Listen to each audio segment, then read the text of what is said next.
Bienvenidos y bienvenidas al Ateneo de Jerez y a esta actividad que organiza la sección de Consumo y Economía y que va a versar sobre autoconsumo, que es una idea que va asociada a dos conceptos: autoconsumo energético. Por un lado, al concepto, digamos, de ahorro a nivel personal, a nivel del usuario, pero por otro lado, y muy importante, al concepto también va asociado de ecología, de respeto al medio ambiente, de energía alternativa, etc. Cada vez estamos viendo más placas solares en las casas y de hecho ha tenido estas instalaciones, este tipo de instalaciones han tenido un crecimiento exponencial. Según algunos datos muy recientes, en 2022 se instalaron 2,5 gigavatios, que es más del doble del 1,2 gigavatios que se instalaron en 2021. Ya alcanza a 200.000 casas el autoconsumo, el autosuministro de energía eléctrica. Una energía eléctrica autoinstalada o autoproducida que bueno, no es solo en viviendas, como podríamos pensar, sino también y gran importancia en la industria. Un 47% se da en el sector industrial, es decir, las empresas quieren utilizar, porque les sale más barato, quieren utilizar placas solares y cuestiones de este tipo. Después está también muy importante, creo que con un 32% el comercio, instalaciones comerciales. Hemos visto incluso en Jerez la gran cantidad de placas solares instaladas. De todas formas, conviene decir que España, todo esto lo ampliará Daniel, va retrasada con respecto a otros países, como pueda ser Italia, como pueda ser Países Bajos, como pueda ser Alemania, que con muchas menos horas de sol al año tienen una potencia instalada absoluta y proporcionalmente mucho mayor. Esto se debe en parte a lo que se dio llamar impuesto al sol, que instaló o que impuso en el gobierno de Mariano Rajoy. Bueno, pues para hablarnos de todo esto y de las dudas que surjan y de todo lo demás, está con nosotros Daniel López Marejón, que es de Cádiz, es licenciado en Ciencias Geológicas por la Universidad Complutense de Madrid, profesor de instituto, en estos momentos en situación de descanso agradable, como yo, dicho sea de paso, responsable andaluz del área de energía, residuos y cambio climático de Ecologistas en Acción, autor de la guía metodológica para la elaboración de planes municipales frente al cambio climático y activista del ecologismo social. Es representante ecologista en el Consejo Andaluz del Medio Ambiente, miembro de la Comisión de Seguimiento del Plan Integral de Residuos para la Economía Circular y formó parte del Comité de Expertos para la elaboración del primer Plan Andaluz de Acción por el Clima. Bueno, creo que con este currículum es muy interesante escuchar lo que tengas que decir. Vale. Bueno, buenas tardes, encantado de estar aquí en el Ateneo, que no conocía, un sitio la verdad precioso, y gracias por Ignacio por la presentación. Voy a exponeros cuál es el panorama ahora mismo del autoconsumo energético en esta presentación que he preparado. Luego haremos un coloquio, unas preguntas, pero por supuesto, si queréis preguntar o comentar y tal, mientras voy pasando las diapositivas, no esperéis tampoco al final. O sea, por el momento estamos prácticamente, digamos, en familia, podéis preguntar o aclarar o discrepar o plantear lo que vosotros queráis, ¿no? Bueno, fijaros un poquito cuál es la situación que tenemos a nivel de, digamos, de demanda y de consumo eléctrico. Estamos literalmente en manos de un oligopolio. Los oligopolios son las grandes empresas que generan la electricidad, que son pues, las que todos conocemos, básicamente Endesa, Iberdrola, ahora mismo EDP, también de electricidad de Portugal, Unión Fenosa o Naturgy, como se llama ahora, y esas cuatro precisamente controlan todo, digamos, lo que se llama la cadena de suministro de la electricidad. Controlan la generación, la mayor parte de los grandes centros de producción de electricidad está en manos de estas grandes centrales, no solamente de centrales térmicas o nucleares, sino también de energías renovables. Endesa, por ejemplo, sabéis que es literalmente Iberdrola también, una de las grandes, digamos, detentadoras, ¿no?, de potencia renovable instalada, tanto eólica como fotovoltaica. Controlan también lo que es el transporte, aunque es verdad que Red Eléctrica Española es una empresa semipública, sin embargo hay una participación nacional en que también está este oligopolio eléctrico.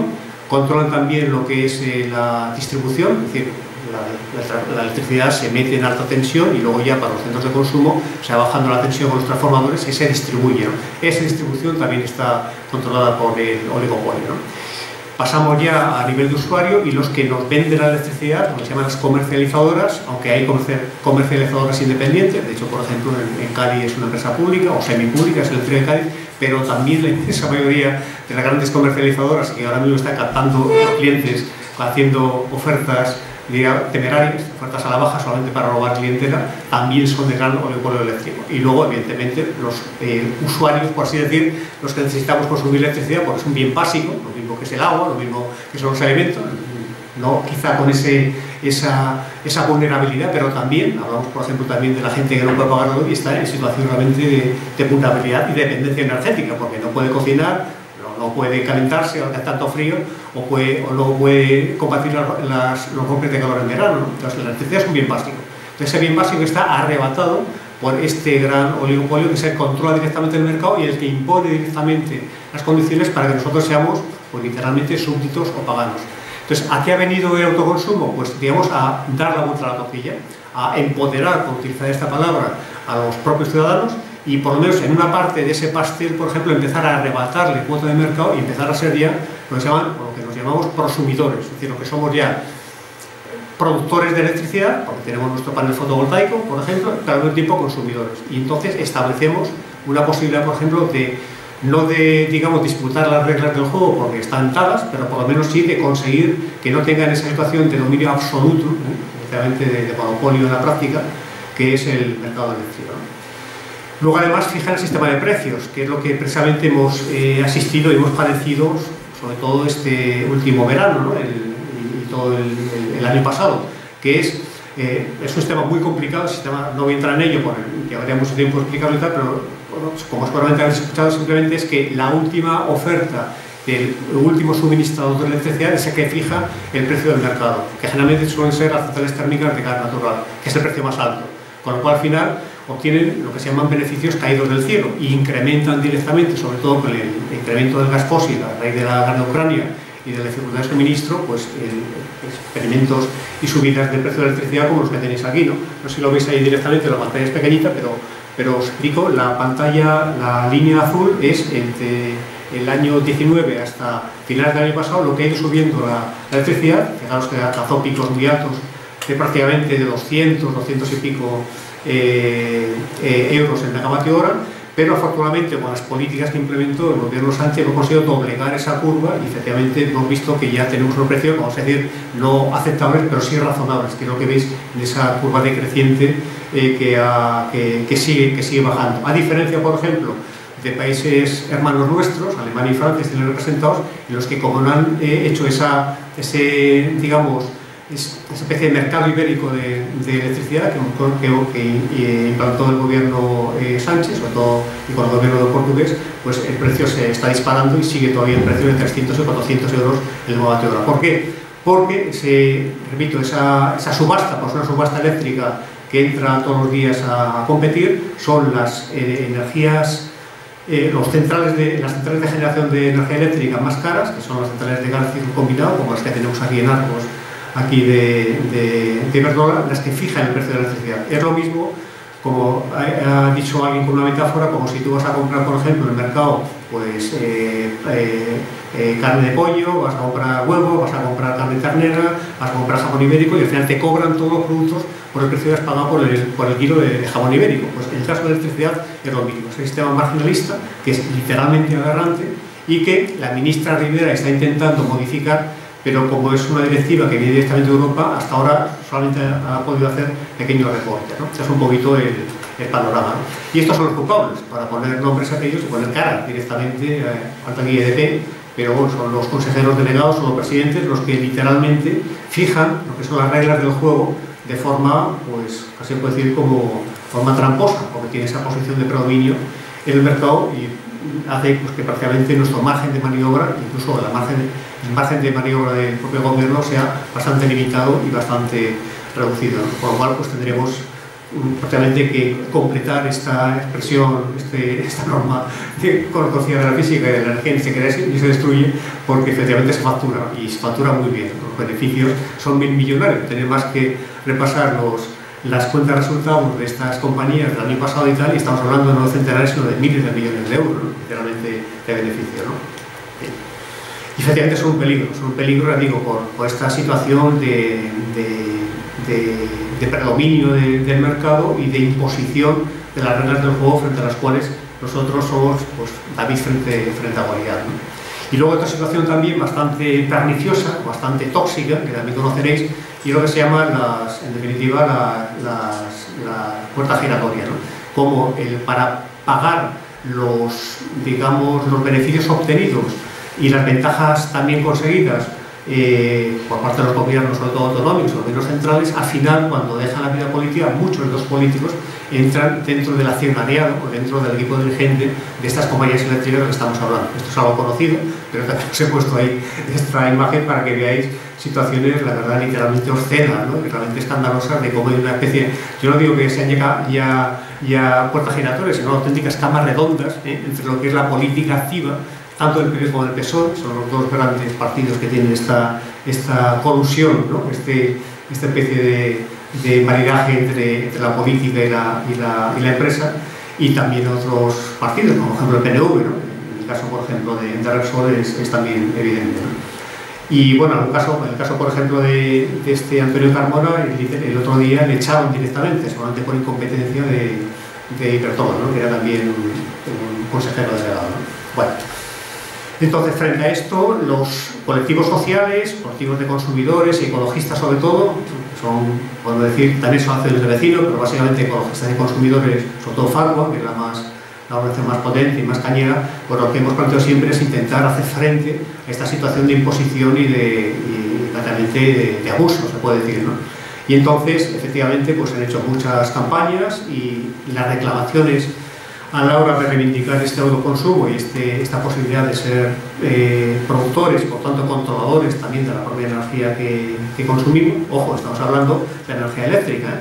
La energía eléctrica no es nada más que el 20% de la energía global, de la energía final. En esa mayoría se le lleva el petróleo, que es, digamos, una cuestión aparte, ¿no? Pero bueno, ese 20 o 22% significa de energía final, es una parte muy importante de nuestro bolsillo.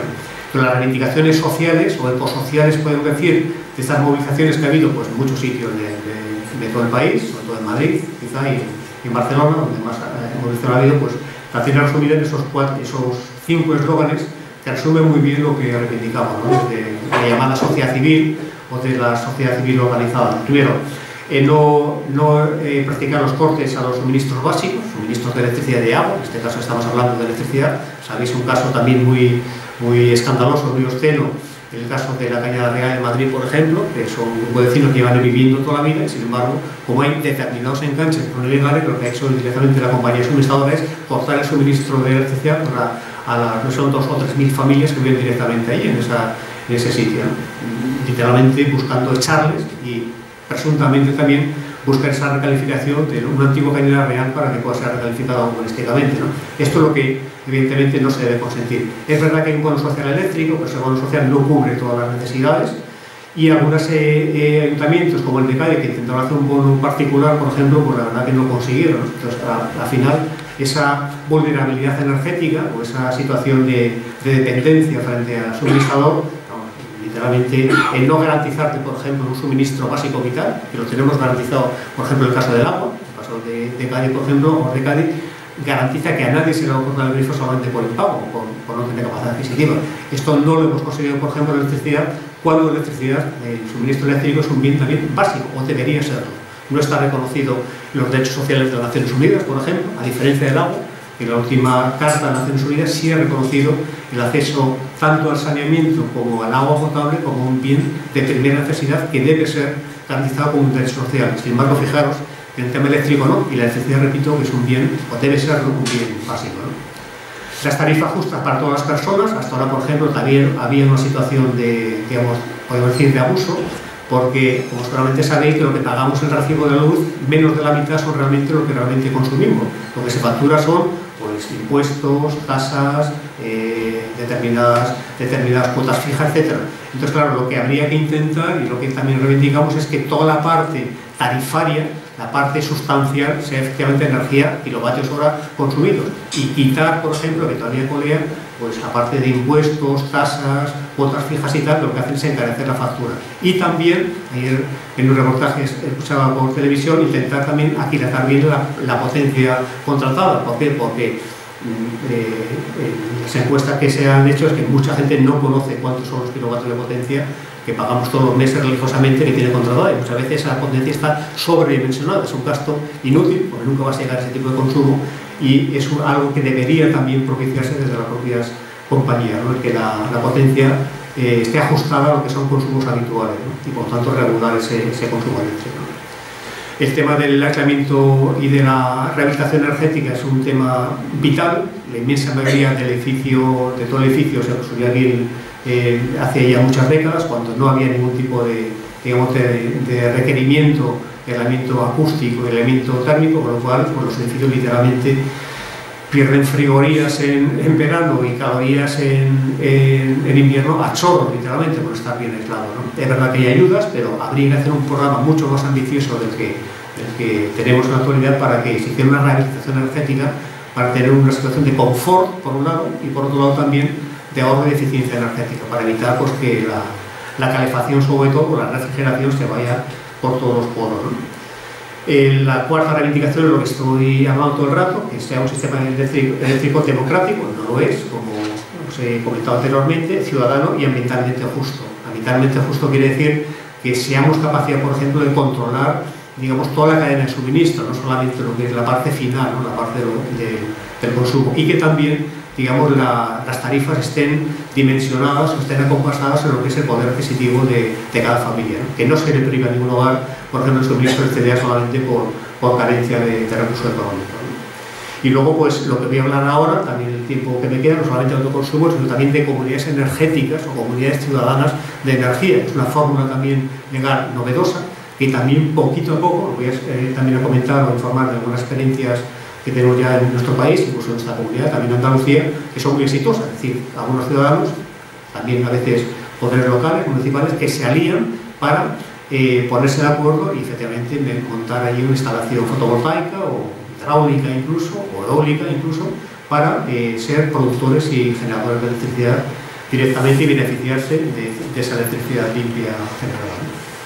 Y bueno, los motivos de hacerlo, el motivo es obvio, ¿no? Es decir, ver un mapa de radiación solar, de radiancia solar que se llama, de nuestra península, bueno, y también de Baleares y de Canarias, somos literalmente afortunados. O sea que tenemos una situación, digamos, de más de 3.000 y pico horas de sol en gran parte de nuestras comunidades autónomas. En el caso del Valle de Guadalquivir, fijaros, también Cádiz, la Bahía, somos literalmente, absolutamente, digamos, beneficiados por esa radiación solar, y es absolutamente incomprensible que tenga tan poquito grado de penetración, como decía Ignacio, sobre todo en lo que se refiere a utilización fotovoltaica, ¿no? Y también utilización térmica, tengo que decirlo.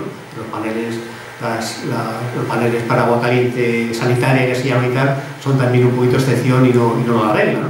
Y fotovoltaico todavía bastante menos. Esta situación beneficiada, y no tiene ningún sentido que países de Centro y Norte de Europa, que tienen una radiación solar mucho más pequeña que nosotros, sin embargo, tripliquen y cuadrupliquen incluso la potencia fotovoltaica instalada, ¿no? Esto no tiene ni pie ni cabeza. Ya repito, esta normativa y esto que estos últimos años se ha venido propagando ha venido un poquito a cambiar el panorama, ¿no? Desde ese impuesto al sol nefasto que implantó Rajoy, el plan Servil, sometiéndose a las eléctricas para intentar que nadie le arrebatara ese pedacito del pastel, pues tenemos situación en la que el autoconsumo ahora está protegido, amparado y promocionado por el MITECO, Ministerio de Transición Ecológica, por el IDAE, Instituto de Diversificación y Ahorro Energético, y también por las agencias de energía. Tenemos una agencia andaluza de la energía y una agencia provincial de la energía, y todas ellas, ahora estoy hablando a nivel local, a nivel regional y a nivel central, propician y ayudan y fomentan lo que es el autoconsumo energético, y ahora también las comunidades energéticas de energía renovable, ¿no? Y luego aparte tenemos una planificación que es el PENIEC, el Plan Nacional de Integrado de Energía y Clima, que nos obliga, bueno, no es una ley, pero es una planificación que nos vincula, para que en el año 2030 tengamos prácticamente las 3/4 partes de la electricidad que sea limpia, que sea renovable. En la actualidad A nivel estatal es un 42-43% y en el caso de Andalucía es más. Prácticamente esta electricidad que estamos consumiendo ahora, que sepáis que el 54% es de origen limpio, sobre todo eólico, y en parte también fotovoltaico, pero hidráulico también, sobre todo fotovoltaico de forma prioritaria. Hay que, lógicamente, reducir los niveles de CO2, de gases de efecto invernadero, que es otro compromiso también ambiental ligado a este cambio del modelo productivo, como suele decirse, el modelo energético en este caso.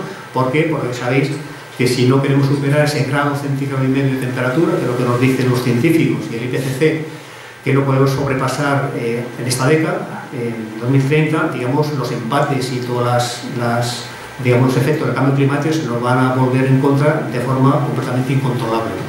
Entonces, para no superar ese grado y medio de temperatura, lo que nos dice el PNIEC es que tenemos, el PNIEC dice una cantidad muy pequeñita, pero la Unión Europea dice que tenemos que reducir las emisiones un 55%. El PNIEC hay que revisarlo este año, y porque fijaros, el porcentaje de reducción planteado es de un 20 y pico %, de menos de la mitad de lo que se sigue en la comunidad científica, y repito, el Convenio de París y también el IPCC, el Panel Intergubernamental de Cambio Climático, con lo cual tenemos que, digamos, acudir y cumplir esos dos grandes objetivos: la descarbonización de la economía, es decir, conseguir que la inmensa mayor parte de la energía que utilicemos sea de origen renovable, y al mismo tiempo que el incremento de temperatura, de una forma paralela, en forma simultánea, no supere ese grado centígrado y medio de temperatura, ¿no? Entonces, bueno, pues los compromisos están ahí, que no es algo que podamos elegir, sino que es ya un compromiso legal, nos viene ya obligado de Europa, y luego es un compromiso moral, porque si no, evidentemente, el clima que vamos a padecer a lo largo de estos años va a ser literalmente insoportable. Sí. Una preguntita sobre el gráfico que tenía en la anterior. Sí. Porque ha habido una reducción de producción de electricidad, o sea, de fuentes renovables en el 20, que pasa del 41 al 39. ¿A cuál te refieres? ¿De los la roja. De la roja, electricidad de origen renovable, 2020. Bueno, porque en el 2016 al 2020, por sobre todo en el caso de los empates y los efectos del impuesto al sol. Es decir, lo que hizo el impuesto al sol fue arruinar a unas 60.000 familias, por ejemplo, que se habían metido en el negocio renovable, es decir, instalar poner fotovoltaicos en su casa. Esas subvenciones se quedaron literalmente en la calle, literalmente en la ruina y endeudados.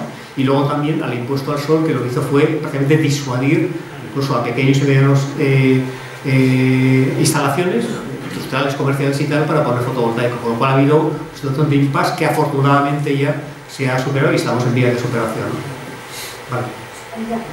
Sí. Plan Nacional Integrado de Energía y Clima, que es la planificación que nos orienta qué es lo que tenemos y debemos hacer de aquí al año 2030. Lo podéis consultar en la página web del MITECO, un documento bastante tocho, pero está en revisión, digo, pues se queda muy tímido, muy por debajo de lo que son exigencias que nos pide, repito, Naciones Unidas y Unión Europea, ¿no? Una pregunta, bueno, yo que soy de Tenerife y allí tenemos un problema gravísimo por el tema del espacio, con la implantación. Bueno, primero que la agricultura se la están cargando, la gente está dedicando sus terrenos a la fotovoltaica. Pero el problema, sobre todo ecológicamente, desde el punto de vista ecológico, es los molinos que están montando en zonas de parques nacionales, bueno, de parques nacionales no pueden, pero de parques naturales que se están cargando, como el Parque Natural del Estrecho, es una vergüenza, vamos a contar. Y la pregunta es, ¿qué tiene que decir Europa con respecto a este tema? Daría para otra charla, pero no te voy a contestar, aunque sea sucintamente y tal, el tema de la planificación o la no planificación de los parques eólicos y fotovoltaicos. Es un problema. Es un problema porque lo que debería ser una planificación vinculante, tanto el Gobierno Central como la Junta de Andalucía se ha negado, por ejemplo, a llevarla a cabo. El MITECO, Ministerio de Transición Ecológica, el Ministerio del Ambiente, anteriormente, tiene una zonificación. Entonces te metes en su página web y te indica qué zonas, por ejemplo, son aptas o no son aptas, o son aptas con un condicionado para instalar parques eólicos y fotovoltaicos. Problemas de esa zonificación, que no es vinculante, que es indicativa nada más, con lo cual los promotores no tienen por qué atenerse, solamente a nivel de referencia nada más. Eso para proyectos de más de 50 megavatios, pero los de menos de 50 megavatios son ya de competencia autonómica.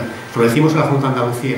La Junta, se lo he dicho yo directamente, por ejemplo, al nuevo consejero, obviamente, el consejo que lo tuvimos en diciembre del año pasado, digo, mira, tenéis una ley andaluza se llama de fomento de las energías renovables, en la época del PSOE, y establece una figura que se llama las APER, áreas preferentes de energía renovable, y os plantea la necesidad de que hagáis una planificación, a ser posible vinculante, para decir lo mismo que tiene que decir el Ministerio para los grandes parques, dónde se puede y dónde no se puede hacer. Cuando decía, la contestación fue, literalmente, es una opción de mercado, es el mercado el que tiene que decir aquí la última palabra. Entonces, las situaciones de indefensión. Entonces, ¿qué pasa? Que al no haber planificación y al haber también una especie, digamos, de lucha a la carrera para hacerse con el enganche para la evacuación de electricidad, precisamente terminó ayer el último plazo, hay literalmente una carrera endiablada para conseguir autorizaciones a troche y moche, tanto de parques eólicos como sobre todo fotovoltaicos, en sitios debidos, en sitios indebidos y en sitios donde realmente crean muchos problemas.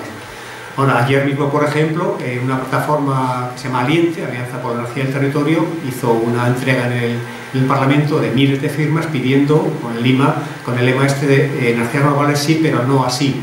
Entonces, una controversia enorme, en definitiva. ¿Por qué? Pues está provocando una situación de rechazo social frente a parques fotovoltaicos eólicos que son necesarios, es decir, el autoconsumo, lo digo ya de principio, no es suficiente, por ejemplo, para hacer esa descarbonización, ese cambio de modelo energético, de cambiar centrales nucleares y centrales térmicas por energías renovables. Necesitamos autoconsumo, pequeñas instalaciones en tejados, pero también necesitamos medianos, incluso grandes parques fotovoltaicos y parques eólicos. ¿Pero cómo? Con las debidas garantías.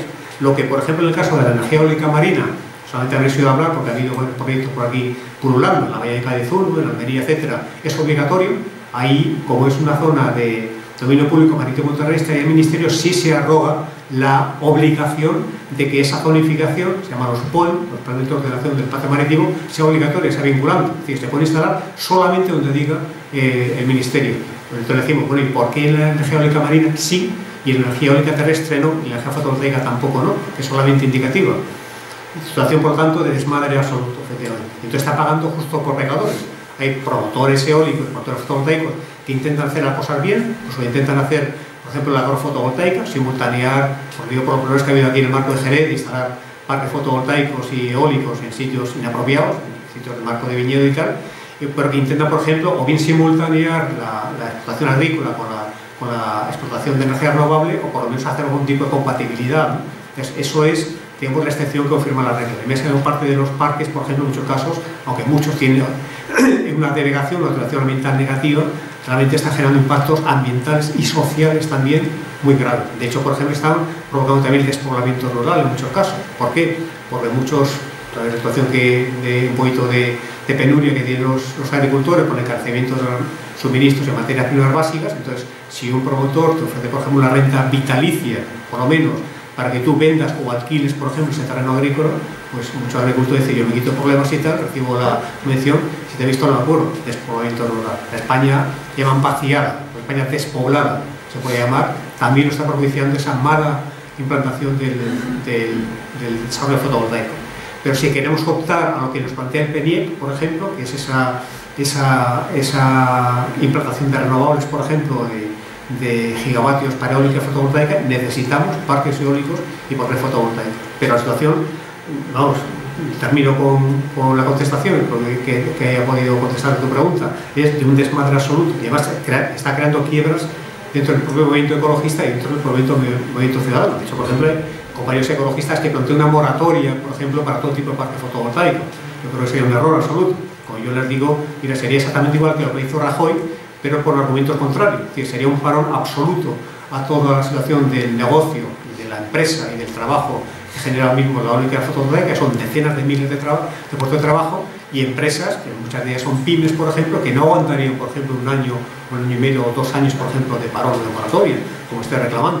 Entonces, esa no es la solución. La solución es seguir insistiendo que tiene que haber una planificación racional, sensata, que esa planificación tiene que ser vinculante y priorizar efectivamente el autoconsumo, que es el que está menos desarrollado, pero complementarlo también con estos, repito, pequeños, medianos e incluso grandes también parques fotovoltaicos que son necesarios también. Es decir, no podemos reemplazar la central térmica de gas natural de Arco, la de Arco por la que tenemos más cerquita, que son 1.200 megavatios, solamente con autoconsumo, no imposible. Y luego el bajón de la demanda eléctrica tampoco lo vamos a conseguir por mucho ahorro y eficiencia que hagamos, aunque la demanda La electricidad el año pasado afortunadamente ha bajado un 2 o un 3%, por ejemplo, por señal, pero no buena señal, en definitiva.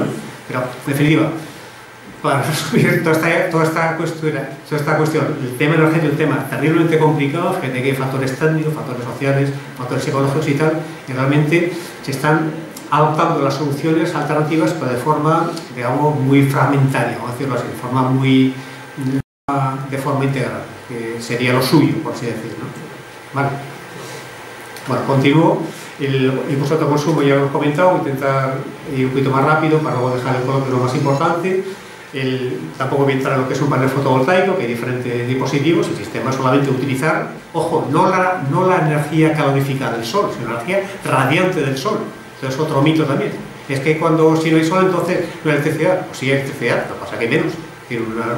Un día nublado, por ejemplo, la eficiencia de estos paneles fotovoltaicos te puede disminuir y tienes un 20, un 30, un 40% de electricidad, pero sigues teniendo electricidad, porque no tienes electricidad durante las noches. No sé, tienes una batería, un sistema de almacenamiento, lógicamente, ¿no? Entonces, luego el panel fotovoltaico ha caído el precio de una forma bárbara, efectivamente. Desgraciadamente, la mayor parte de los paneles fotovoltaicos son importados, casi todos de China. Hubo un intento de hacer una producción nacional, por ejemplo, de fotovoltaica que quebró por motivos que también sería muy difícil de explicar, sobre todo Isofotón, una empresa malagueña, pero que hubiera sido, la verdad, guay, ¿no? que estuviera potente y sobre todo nos independizáramos de ese suministro, digamos, frágil, ¿no? que viene de China, ¿no? Pero en definitiva, el panel ha caído de forma irrisoria, ha caído prácticamente un 80-90% de precio, y es terriblemente competitivo, es terriblemente rentable. Y ahora mismo un problema realmente de capacidad de instalación. De hecho, hay muchos promotores que no tienen ahora mismo efectivos, personal técnico, para la avalancha de proyectos de autoconsumo que se les viene encima, ¿no? Bueno, ahí os explica más o menos, que ya os lo he ido comentando. Las ventajas son tanto ambientales, ecológicas como económicas, son obvias, y los gastos tampoco son, digamos, disuasorios, sobre todo porque hay mucha subvención, mucha ayuda por parte tanto del Ministerio Central, repito, del IDAE, meteros en la página web porque siempre hay periódicamente subvenciones para hacer la instalación, Instituto de Diversificación y Ahorro Energético, y también de la Agencia Andaluza de la Energía, depende de nuestra consejería. Y esta es un poquito la situación para los que vayáis o tengáis ya, por ejemplo, ya conoceréis una instalación fotovoltaica en vuestro domicilio. La curva que tenéis ahí en rojo es la curva de radiación solar, obviamente no hay por la noche, y la punta, bueno, está muy simplificada, la curva real es la que viene a continuación, pero para hacerlo un poquito más real, ¿no? Esto es lo que cubriría directamente, evidentemente, las horas centrales del día, que tendría sobreproducción, sobre todo en el pico de electricidad producida, y lo que tienes la posibilidad de inyectar, por ejemplo, si tienes ese enganche y ese contrato ya de ser productor y consumidor a la vez, la energía sobrante. ¿Para qué? Para que se te descuente a la hora de facturar, con lo cual tiene el contador de doble entrada. Te cuenta lo que tú consumes de electricidad y lo que inyectas también de electricidad en la red. O otra posibilidad es tener baterías, que son más caras, y almacenar esa energía sobrante para que por la noche tengas los electrodomésticos y todo lo que tenga gasto y consumo energético también en funcionamiento. ¿Esto a qué te obliga? Pues a ser un poquito, digamos, racional, ser un poquito coherente y modificar tu consumo energético, tu consumo eléctrico en función, digamos, de la disponibilidad, por ejemplo, de electricidad que tengas, ¿no? ¿Por qué? Porque si tú inyectas yo inyecto en la red y no pasa nada, es que el kilovatio que tú inyectas te lo pagan prácticamente en la tercera parte más o menos lo que tú pagas, por ejemplo, cuando lo consumes. Creo que más o menos está por 30 céntimos el kilovatio hora cuando tú lo consumes y 10 céntimos cuando tú lo cobras, por decirlo así, ¿no? Entonces hay que ser un poquito racional, pero vamos, ajustando primero lo que es la instalación fotovoltaica y luego también lo que es tu consumo a lo largo de las horas del día, pues la verdad que cuadra y tienes pues ahorros más que considerables, ¿no? Una instalación te puede costar pues, de 4.000 a 6.000 euros, por ejemplo, ¿no? Hablando de una instalación unifamiliar, ¿no? Si una instalación de un piso, pues incluso puede ser menos, ¿no? Que sale a cuenta, por decirlo así, tanto en términos económicos como en términos ecológicos, ¿no? Entonces hay una gráfica real ya, por ejemplo, son los picos de consumo de electricidad, y aquí es otra posibilidad que ofrece, que es la posibilidad de almacenamiento. Es decir, tener baterías, las baterías siguen siendo muy caras, a diferencia de los paneles fotovoltaicos que han bajado de forma drástica de precio, las baterías siguen siendo todavía muy caritas, Y bueno, pues si tú quieres independizarte directamente de la red, y sobre todo para instalaciones claras, sobre todo para instalaciones que no tienen conexión eléctrica, pues la red de alta la tiene muy lejos y tal, pues compensa, por ejemplo, meterte en esta inversión y ser totalmente autosuficiente, porque tienes tus baterías para almacenar la electricidad sobrante, ¿no? Este es el gran decreto que os decía del año 2019, que ha venido a cambiar a favor la situación del mercado. Se puede hacer individual, se puede hacer colectivo. Comentaba anteriormente, por ejemplo, que para una comunidad de propietarios de un bloque de pisos se puede hacer o bien para todos tus gastos que tengas en tu piso, o solamente si lo quieres hacer para lo que son gastos comunes, ¿no? De iluminación, bombeo, ascensores, etcétera, etcétera, ¿no? Se puede hacer con excedentes o sin excedentes. Antes se hacía sin volcarlo a la red porque te ofrecían mogollón, por ejemplo, de dificultades para poder vender esa electricidad. Y de hecho, por ejemplo, por toda Endesa, porque nadie tiene que pagar, te costaba la misma vida y te tardabas meses, por ejemplo, para cobrar esa energía que tú inyectas. Pero ahora me comentan unos compañeros que tienen su instalación fotovoltaica y están cobrando, por ejemplo, ya, después de muchos trámites burocráticos, esa electricidad que genera, ¿no? Ahí tenéis los dos modelos de autoconsumo. Se necesita un inversor porque la electricidad que tú necesitas es de corriente alterna, que te genera el panel de corriente continua. Y bueno, pues un medidor, hay unas aplicaciones informáticas súper sencillas, con lo cual directamente desde tu móvil puedes seguir controlando en tiempo real cuál es la potencia que tú tienes, la que estás consumiendo, lo que tienes disponible, etcétera, etcétera. La verdad que la informática y la digitalización aquí ha venido para quedarse y para facilitar enormemente las cosas, ¿no? Eso es lo que os decía de la compensación de excedentes, que hasta ahora no se hacía, pero que ahora ya, a través de barranca, pues se ha obligado a las empresas a pagar, a pasar por caja, ¿no? También comento brevemente 5 mitos o 5 ideas falsas que hay sobre el autoconsumo. No sé si lo leéis, si no lo comento aquí directamente. Primero, eso de que cuanto más paneles tengas, mucho mejor, eso es una falsa percepción. Si tú tienes muchos paneles, directamente vas a tener energía, pero vas a gastarte un pastón que no es necesario, y luego, además, ese panel va a ser ineficiente, porque estás aprovechando más que un 20, un 30, un 40%. Entonces, pues es muy importante que si tú cuentas con un proyectista instalador solar, que es una profesión que tiene una cualificación, está en un ciclo formativo de grado medio, de grado superior, que esté habilitado y que sea coherente, que tenga un buen presupuesto. En el caso de Eléctrica de Cádiz, por ejemplo, como es una empresa semi-pública, en parte municipal, hace todo, te hace llave en mano, te hace el proyecto, te lo instala, luego te lo comercializa también. Y con todo y con eso, en Cádiz ciudad, pues han sido muy poquitos, están siendo muy poquitos realmente los vecinos y los hogares y las casas que se optan por el autoconsumo, una pena.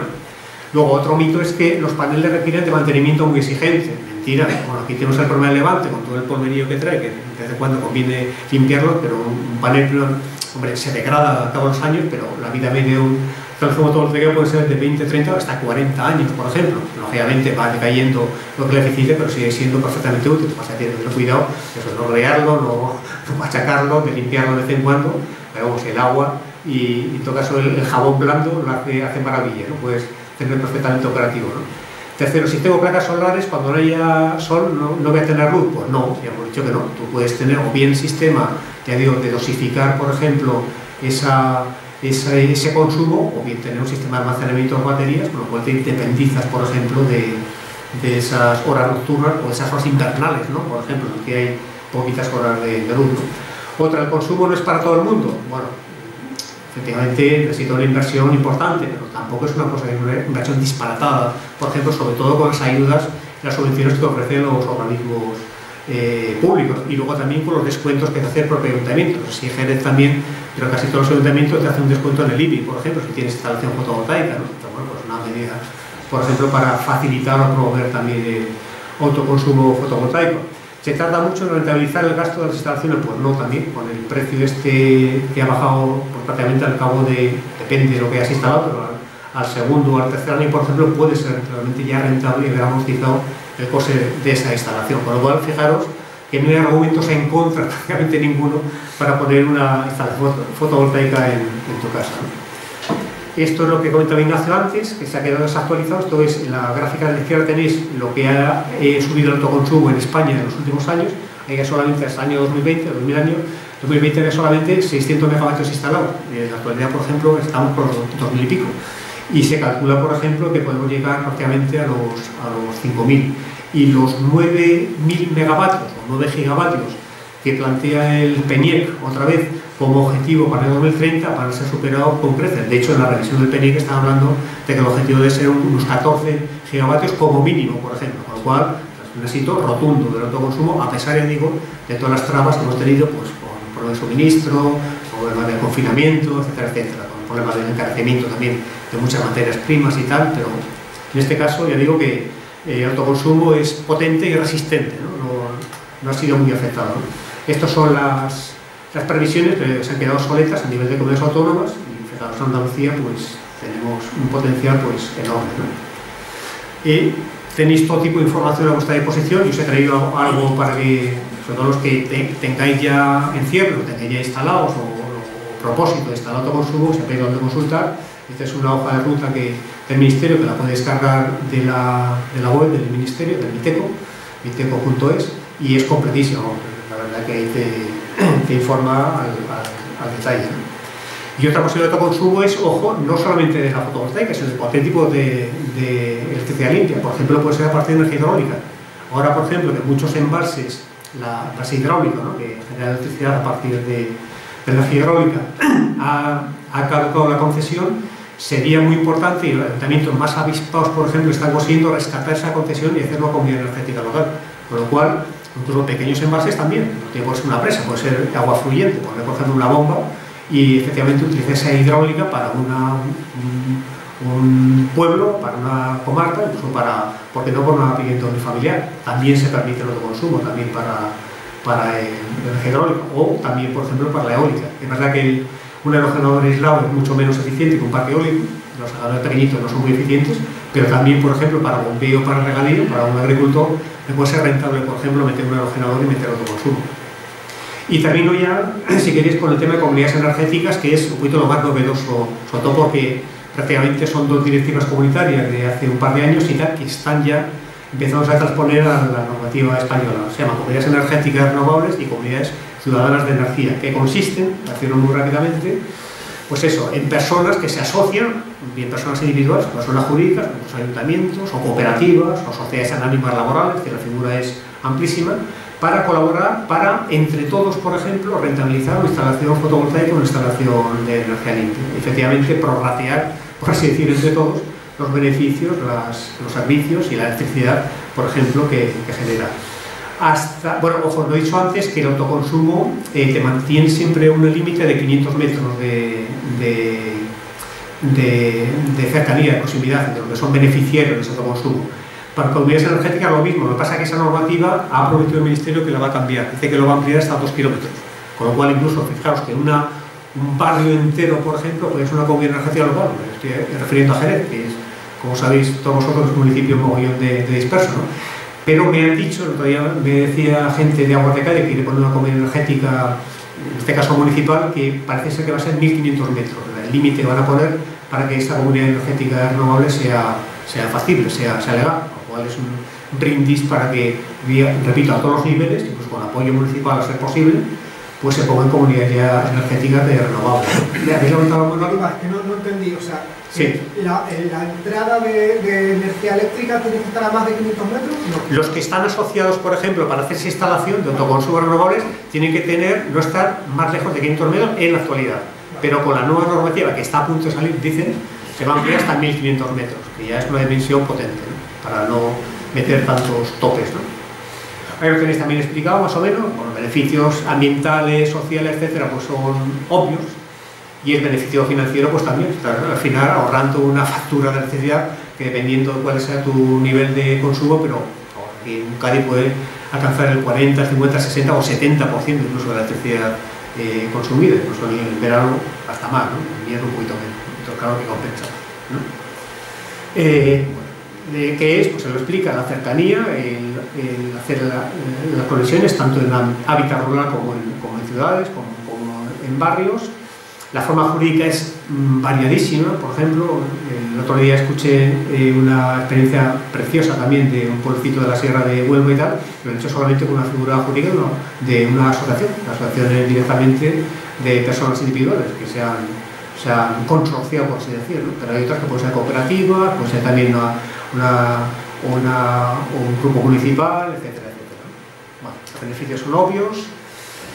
Puede ser no solamente para fotovoltaica, sino también, como os decía, también para energía hidráulica, o también, aunque esto está bien desarrollado aquí en España, con lo que se llama el calor de distrito, el district heating, que es producir calor directamente para un barrio o para una comunidad. Eso algunas ciudades lo tienen, por ejemplo en Madrid hay algunos barrios que tienen calor de distrito, y también, por ejemplo, se puede hacer con una comunidad de energía renovable, si el calor, lógicamente, es de origen renovable, por ejemplo en este caso de biomasa, el quemar pellets, o quemar, por ejemplo, biocombustible para producir calor de distrito, pues sale a cuenta. Es muy eficiente y además pues está directamente cubierto por una comunidad energética de renovable. Esto está sacado de una presentación del Ayuntamiento de Vitoria, de una comercializadora de renovables, se llama Goyener, comercializadora basta, que se copió la transparencia, ¿no? Entonces ahí explica, bueno, esquematiza, por así decir, 10 motivos, 10 razones de por qué es positivo y es, digamos, alentador crear una comunidad de energías renovables. Primero, porque la energía es un bien básico, ya lo hemos comentado, debe ser un bien básico, aunque legalmente no esté reconocido como tal, como la energía eléctrica. Pero nos hace más independientes energéticamente, también lo he comentado, es obvio, rompe un poquito ese pool, ¿no? Ese poderío que tiene el oligopolio que hemos comentado anteriormente. Hace que los ciudadanos sean más conscientes y, ojo, también más conocedores también del tema energético. Es decir, la incultura energética, desgraciadamente, está muy generalizada. Bueno, no tiene más que preguntar a una persona si sabe descifrar el recibo de la luz. Entonces, mucha gente debe decir, un porcentaje amplísimo debe decir que no tiene ni bajo idea de todos esos ítems y de esos apartados, por ejemplo, y que es realmente lo que está pagando, desgraciadamente. A pesar de que se ha hecho mucho esfuerzo por parte de todo Dios, de ayuntamientos y de colectivos de consumidores y ecologistas para explicarnos el recibo de la luz. O sea, pero pese a todo hay mucha desinformación. Primero, porque el tema energético es muy complicado, es cierto. Segundo, porque no ha habido voluntad de transparencia por parte de las comercializadoras, y luego porque tampoco ha habido ese prurito de curiosidad, simplemente pues te estás pagando ya 30 o 40 euros todos los meses, que yo lo mínimo es enterarte a ver dónde puedes rebajar la factura de la luz, que en muchos casos, repito, es muy fácil, simplemente bajar el término de potencia. Cuarto, situar a la persona en el centro, demostrando que hay otras formas también de hacer la cosa, pues claro, no seamos súbditos, no seamos protagonistas de la película.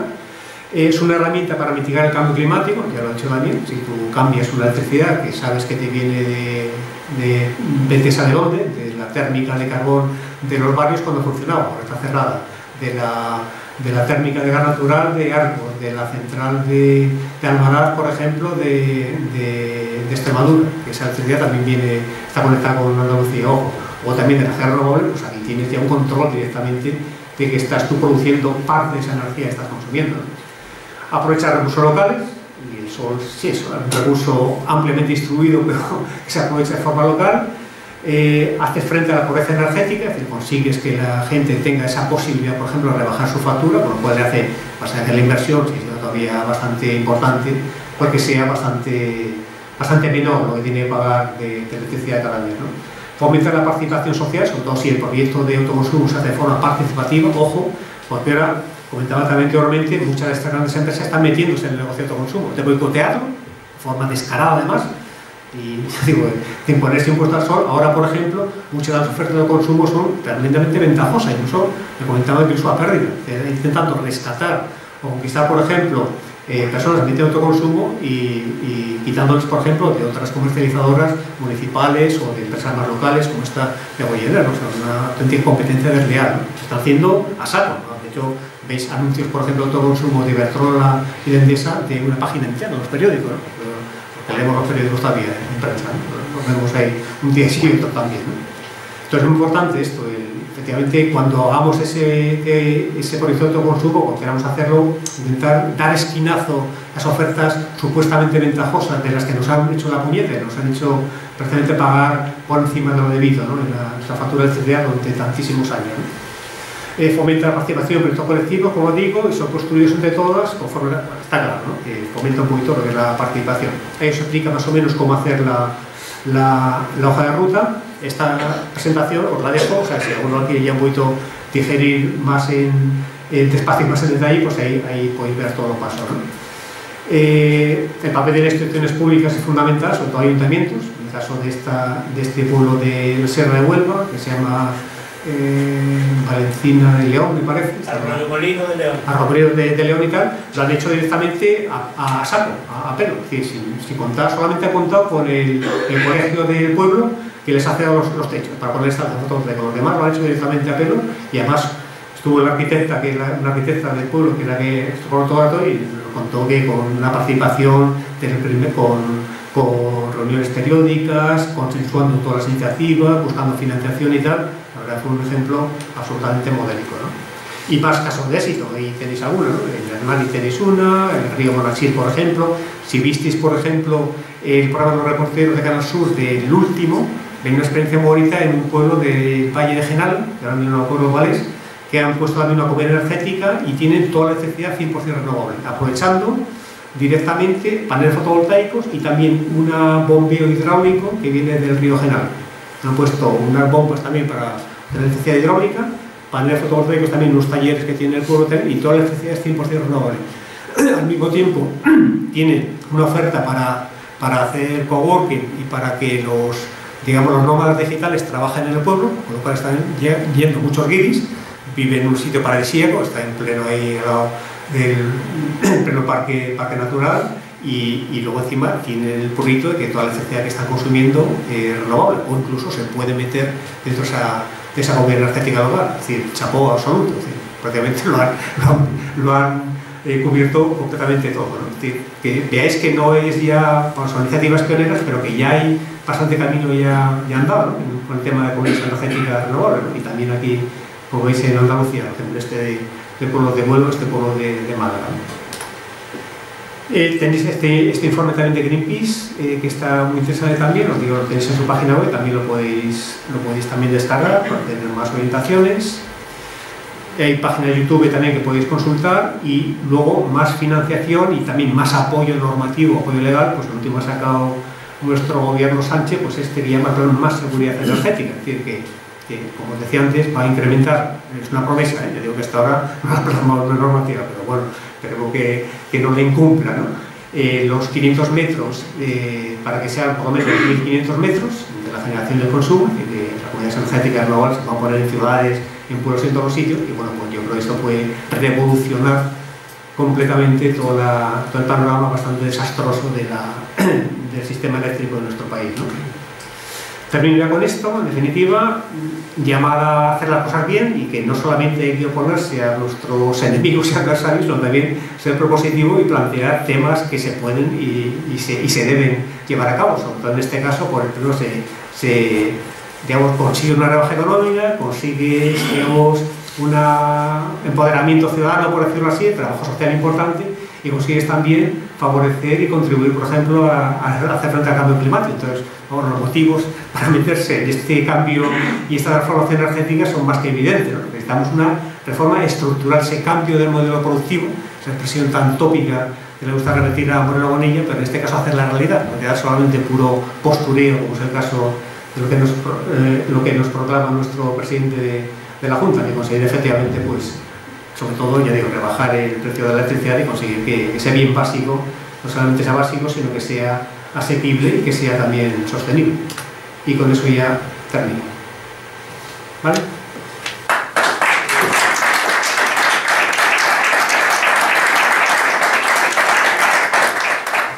Muchas gracias, Daniel. Es el momento de comentar, preguntar todo lo que se nos ocurra. Yo quería hacer una pregunta. Vamos a ver, según he entendido, se puede hacer una instalación con paneles fotovoltaicos debido a la red eléctrica, o incluso con acumulador y batería. ¿La diferencia de precio es muy alta? Sí, por las baterías te suben la instalación de forma brutal. Prácticamente los proyectistas dicen que solamente lo hagas con almacenamiento si no tienes conexión a suministro eléctrico. Es decir, una instalación aislada en la sierra, en un pueblo que no tiene conexión a la red de alta tensión o de media tensión. Si no, no te compensa. Cada kilovatio te vale casi 1.000 euros y la vida de una batería son 10 años. O sea, por lo cual, si echas cuentas, prácticamente no vamos a usar. Y otra preguntita, independientemente de la instalación, yo por ejemplo, si pongo una instalación con paneles fotovoltaicos y baterías, ¿me puedo desligar totalmente de la compañía eléctrica? Completamente, claro. Hay gente que solamente por dar por saco, literalmente, dice, yo paso olímpicamente de Endesa y tal, o se viene la electricidad que era anteriormente y tal, y ya me hago autosuficiente. Pero el coste, efectivamente, es muy alto. Capricho. Sí. Sí, yo quería, primero agradecerte quería comentarte que una preocupación quizá o una duda que me surge en las comunidades estas de los CES, ¿no? ¿Qué ocurre si, no sé, la narrativa como está, a mí me sorprende que esté lo de la máquina de los 500 metros, porque aquí hay un interés económico descaradamente, parece que no se quiere potenciar solamente.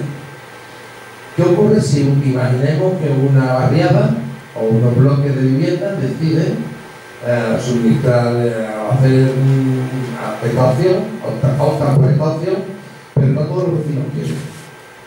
Eso está regulado, la posibilidad de que unos se cansen, otros no, normativa al respecto, porque esto puede estar interesante. La normativa es la propiedad horizontal, la normativa urbanística también. Antes, por ejemplo, era mucho más estricta, bastaba solamente con que un vecino hiciera el boicot para que eso se llevara a cabo. Ahora ha cambiado la cosa. Me parece que solamente con una mayoría simple, por ejemplo, se puede conseguir que el proyecto, siempre cualificado, 2 tercios o 3/4 y tal, ¿no? Que efectivamente el proyecto salga adelante. Lo que pasa es que es una jodienda. Si tienes a personas, por ejemplo, que no están por la labor, primero, no vas a rentabilizarla como si es la comunidad completa, y luego también sabes que de alguna forma va a tener problemas. Al final, si utilizas la azotea que es comunitaria, te va a poner pegas, o, en fin. Lo mejor es conseguir consenso, evidentemente, pero si no, pues recurres a la propiedad horizontal, recurres a la mayoría y ya está. ¿Tenemos experiencia así en urbanizaciones, en barriadas? Sí, en Rivas hacia Madrid, por ejemplo, lo han conseguido, pero con un apoyo municipal muy potente. Si el ayuntamiento no apoya, va a tener también más dificultades. O sea, que tener ayuntamientos que no estén por el cambio también te favorece, efectivamente. Y luego también tener comunidades de propietarios que sean un poquito conscientes y gente que sean promotores, sean impulsores, ¿no? En fin, un poquito de ayuda para echar el impulso para adelante y tal, ¿no? Pero sí, se puede hacer perfectamente, claro.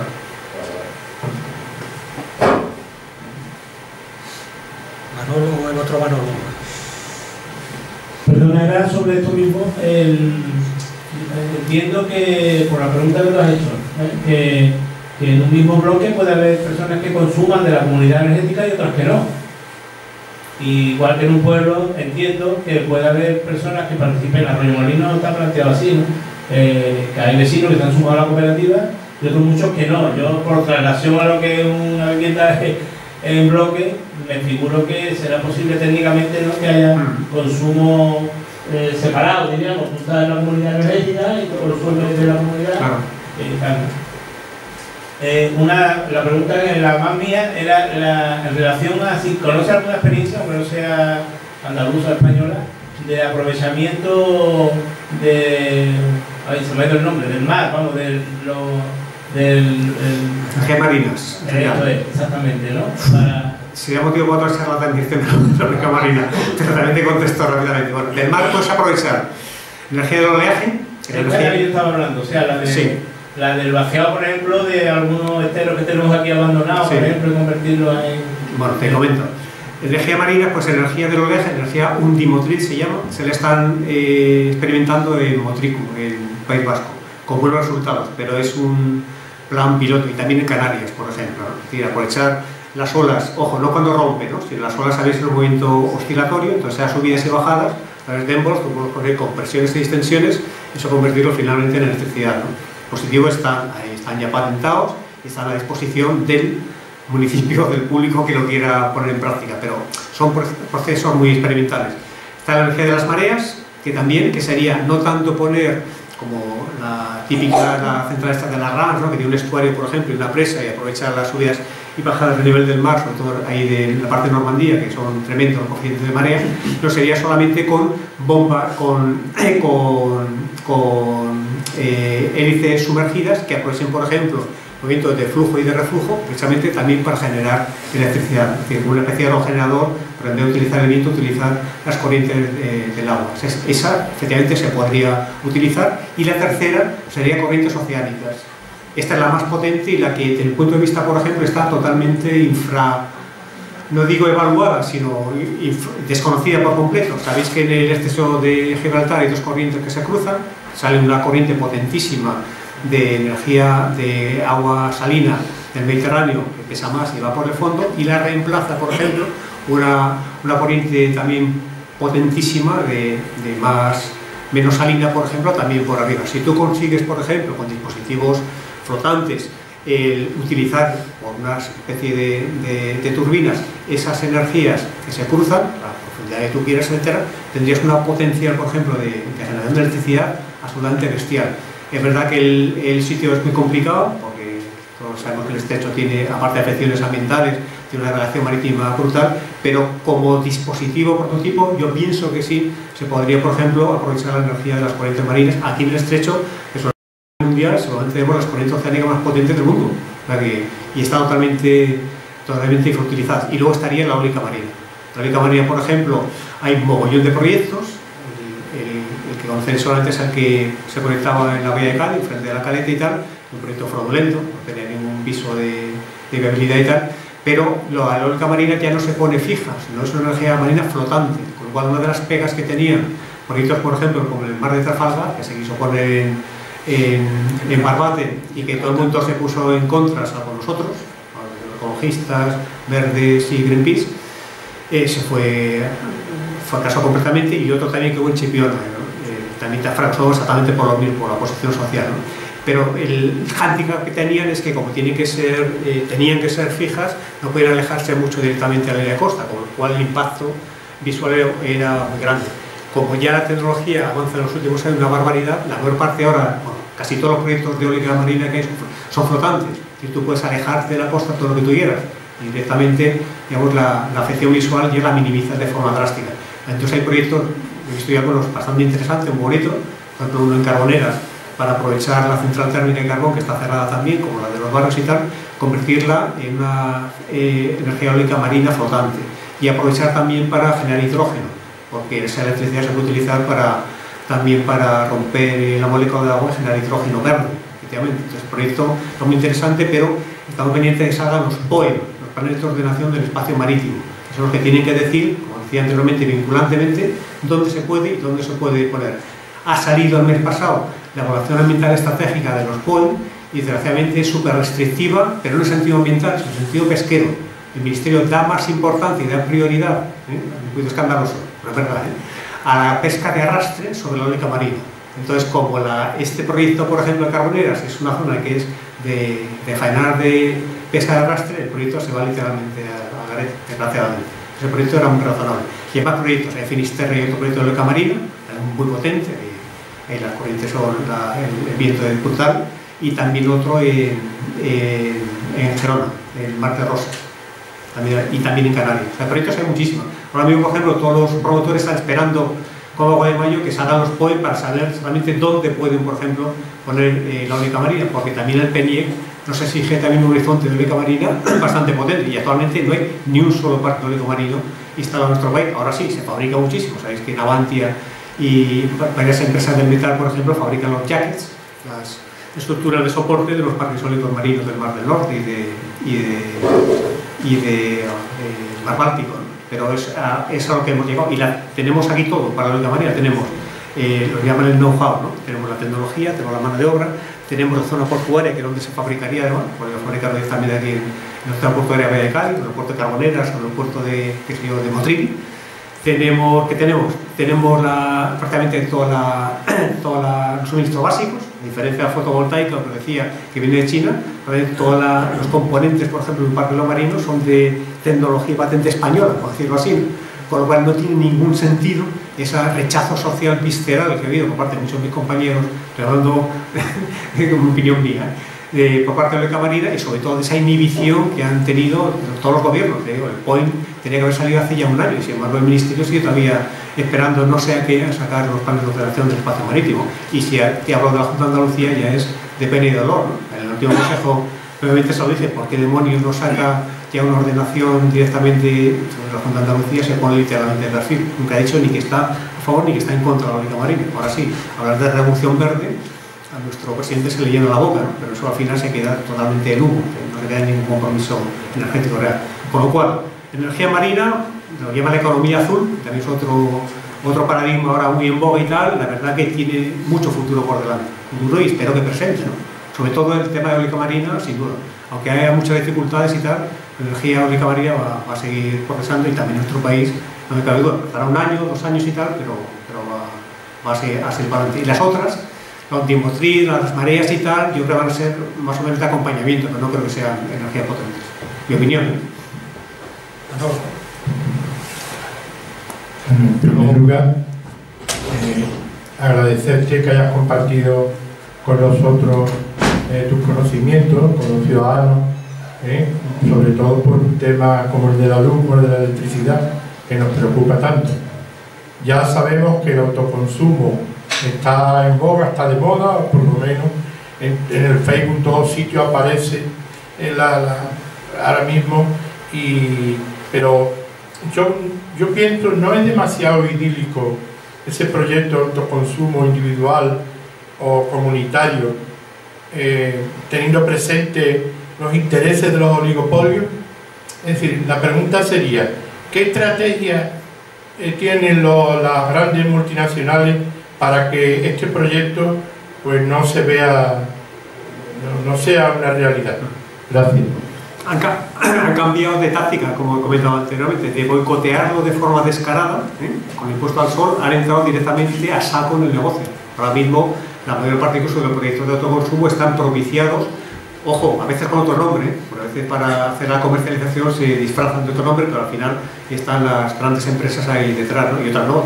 Naturgy, por ejemplo, te hace, llamar llave en mano, te hace directamente el presupuesto y te instala también, por ejemplo, el proyecto de autoconsumo. Es decir, que literalmente quieren participar del negocio del botín ahora mismo, han cambiado de táctica. Entonces, lo que tenemos que hacer es eso, intentar seguir haciéndoles frente e intentar efectivamente que sean proyectos comunitarios, municipales, asociaciones de vecinos, pueblos, sociedades anónimas laborales, cooperativas y tal, los que propicien o personas individuales, pero siempre con proyectistas que sean, o instaladores y tal, que sean pymes, no grandes empresas o empresas de oligopolio. Mi consejo. ¿Pero cuál es el negocio para la gran empresa cuando entran ahí a constituir comunidades? ¿El vender la instalación? El evitar que los rivales, por ejemplo, se le peguen un bocado al negocio, literalmente. Ya digo que en muchos casos, por ejemplo, están entrando a pérdidas, están haciendo competencia desleal. Literalmente evitar, esto es mi negocio y vosotros voy a dejar solamente, digamos, un pequeño pedacito de la tarta, y el resto de la tarta voy a seguir también controlándolo y comercializándolo yo, ¿no? Mira, hay una cosa que yo no entiendo.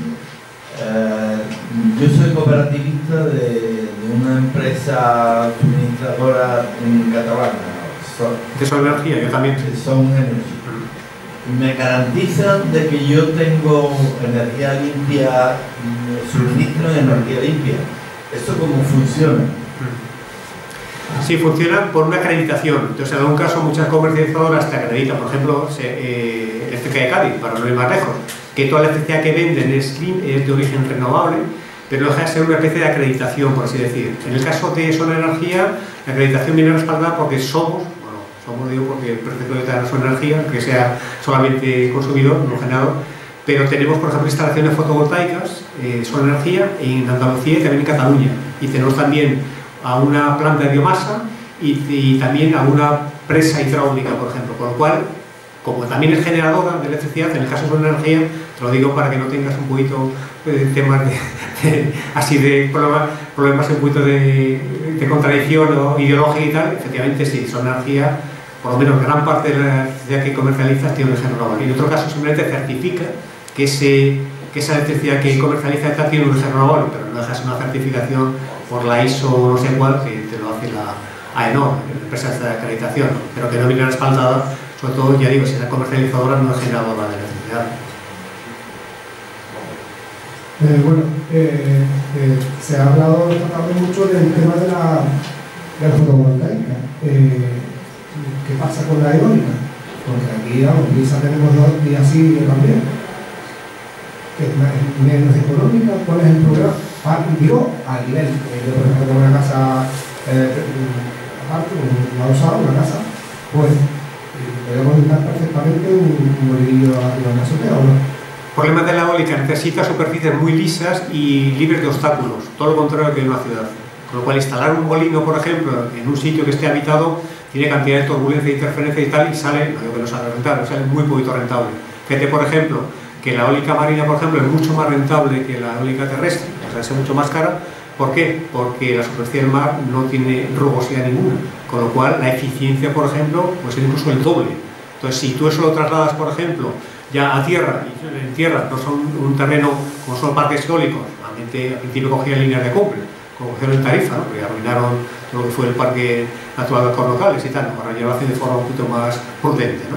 Pero evidentemente cogen sitios que estén literalmente muy expuestos directamente a lo que son los grandes vientos, ¿no? En este caso levante y poniente, obviamente, ¿no? Si tú lo metes en una ciudad, por ejemplo, la eficiencia es muy reducida. Entonces, para un aerogenerador pequeño en una zona agrícola, por ejemplo, sí sale rentable. Para una ciudad, hasta que no digamos, avance la tecnología, pues sabéis que hay bastantes prototipos de aerogeneradores que meten el eje horizontal, lo tienen vertical, los helicoidales, que metéis en internet y veis que hay diferentes prototipos. ¿Qué pasa? Que son testimoniales, que eso al final empiezas a hacer cuentas y tal, no te renta, por ejemplo, como tener un pedazo de panel fotovoltaico para suministrarte, por ejemplo, el 40 o el 50% de electricidad. Ese aerogenerador que tú pongas en la azotea de tu casa va a ser prácticamente testimonial nada más, te da un poquito de electricidad nada más, no sale rentable frente a lo que es una fotovoltaica, es rentable, pero vamos, de lejos, ¿no? Ahora, a nivel de parques eólicos, el problema que tenemos, lo mismo que los parques fotovoltaicos, ausencia de regulación y, ojo, un problema añadido, como muchos parques eólicos ya están al final de su vida útil, nosotros pagamos el pato aquí en Cádiz por empezar en los años 90, ¿no? Por las primeras alegaciones que teníamos que hacer los parques eólicos de Tarifa, ¿no? En 90 y tantos y tal, y está al final de su vida útil, entonces eso hay que desmontarlos. Entonces, ¿qué pasa con el desmontaje? Que las palas están hechas de fibra de vidrio y entonces es muy difícil de reciclar, con lo cual esas palas se están enterrando, las palas son más altas, ¿no? Están enterrando, con lo cual está generando un problema ambiental añadido.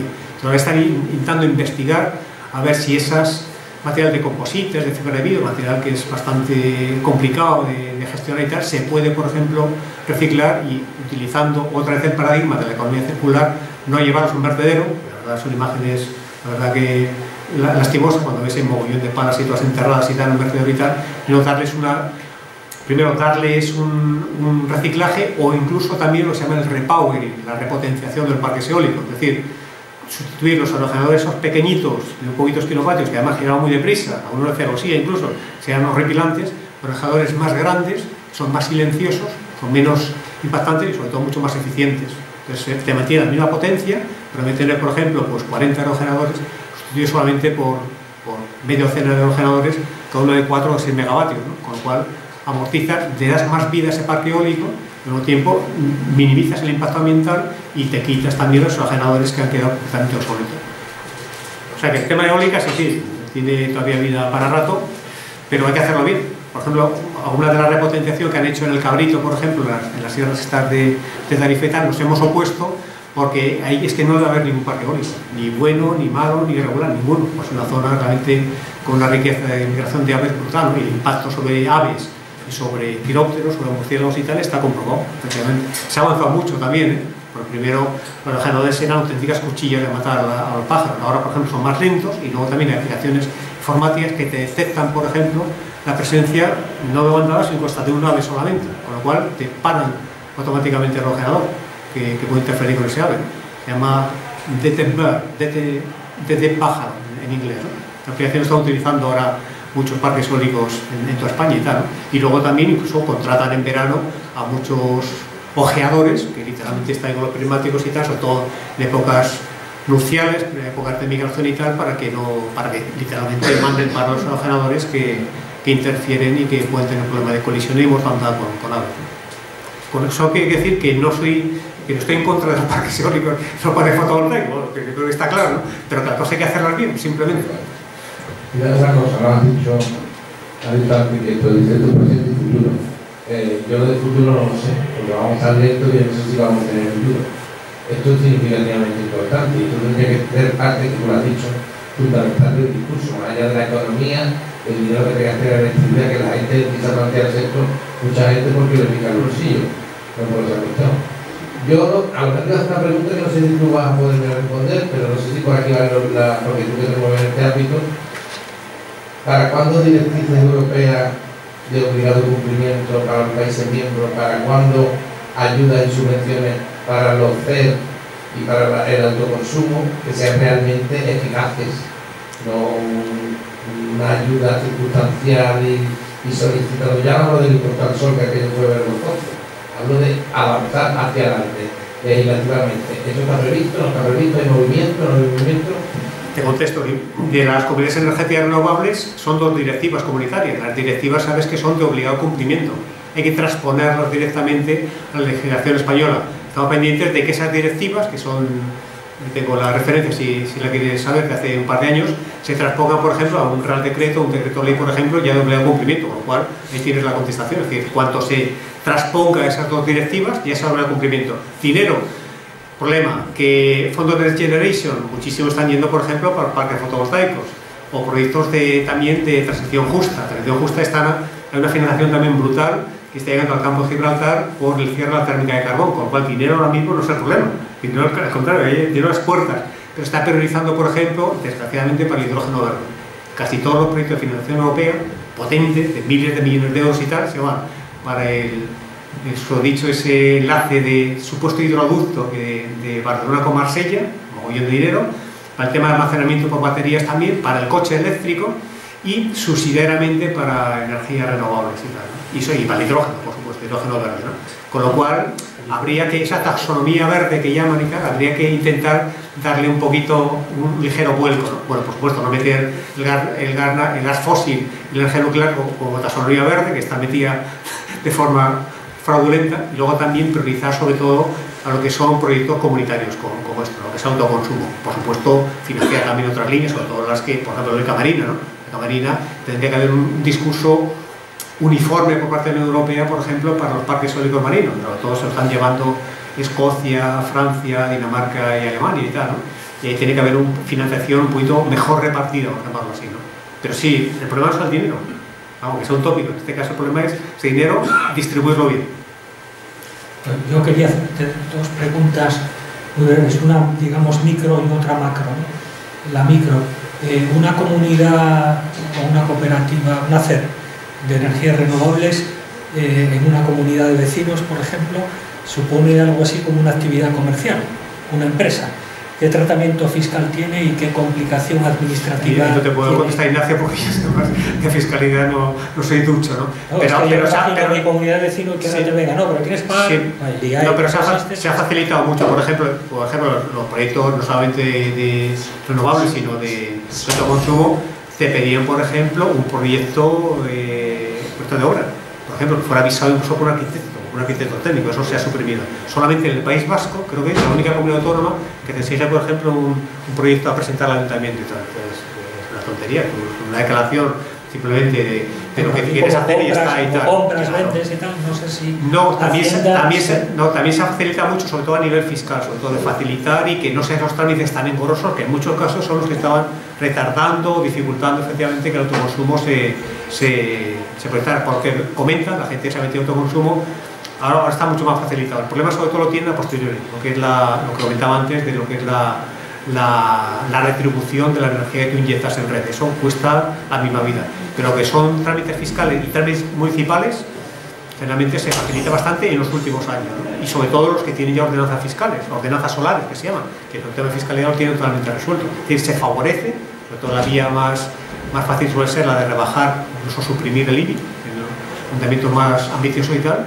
Entonces no es el problema ahora mismo el tema burocrático. Y la macro, muy brevemente, la expresión mix energético siempre se ha utilizado para definir los porcentajes de participación de nuclear, centrales térmicas, hidráulicas, etc. En el supuesto de que lleguemos al 100% de energías renovables o energía limpia, ¿cuál crees que será el mix de las distintas fuentes que podremos tener o por el que habría que apostar? Bueno, en la actualidad, ya digo, hablando de electricidad solamente, ¿no? Pegamos otras energías. Electricidad, el 54% en Andalucía es renovable, de ellas el 20 y tantos % es, de memoria, no tengo aquí los datos, ¿no? Es eólica, un 15% es fotovoltaica, un 3% es termosolar, de la que no hemos hablado. Termosolar es la que veréis, por ejemplo, cuando vais a Madrid, por ejemplo, se ve en Sevilla y se ve una especie de chimenea ahí totalmente iluminada y tal, ¿no? O sea, es gema solar, una central termosolar, que lo que hace es concentrar con los espejos el sol, lo mete en una torre, ahí se alcanzan temperaturas altísimas y con el sistema de turbina lo convierte en electricidad. Son un 2 o un 3% y tal, ¿no?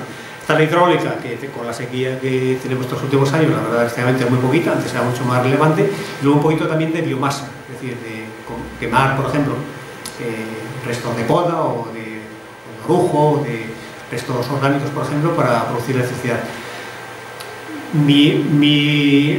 Por hacer futurible y tal, lo que podríamos tener, si efectivamente conseguimos un 100%, pues planteamos un 75%, pero un 100% renovable para mí sería sobre todo eólica, tanto terrestre como marina, y fotovoltaica, las dos energías fundamentales. Para mí sería la base. Y luego las demás para mí serían complementarias.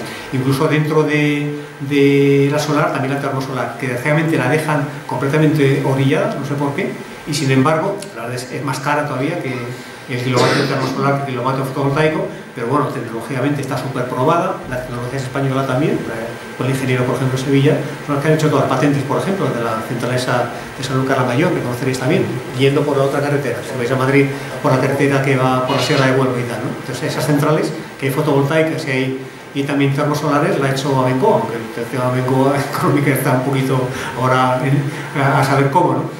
O sea, que esa habría que potenciarla mucho más, ¿no? Y sobre todo que la termosolar tiene una capacidad que es que una de las dificultades de la energía renovable, de parte de la energía renovable, es la interrumpibilidad, esta palabra, es decir, que evidentemente si no hay viento no hay electricidad, si no hay sol no hay electricidad. Entonces la energía termosolar tiene una capacidad de almacenamiento con sales fundidas, con lo cual la central que tenemos aquí al ladito, por ejemplo, que la hemos visitado hace unos años, de San José del Valle, de dos centrales termosolares, genera electricidad por la noche. ¿Por qué? Porque tiene sales fundidas, por ejemplo, pueden hacer turbinaje también en horas nocturnas, con lo cual el tema de la estacionalidad, por decir, o de la interrumpibilidad, por ejemplo, de la electricidad de origen renovable, en parte está resuelto con algunas de las energías renovables. Y la termosolar, por eso, aunque sea un poquito más cara, mi opinión es que habría que potenciarla mucho más, hacer más centrales termosolares, en definitiva de las que ya tenemos. Aquí en Cádiz tenemos estas dos, como os digo, San José del Valle. Pero para mí eso sería un poquito el mix. Perfecto, pues muchas gracias en primer lugar a los que habéis asistido. Os recordamos que el Ateneo está abierto a todo tipo de actividad cultural que podéis consultar y ver en los boletines que se publican semanalmente. Y, por supuesto, agradecer a Daniel López Marijuán su amplia aportación de conocimientos y experiencia que modestamente le reconocemos con este diploma del Ateneo. Muy guapo. Muchas gracias.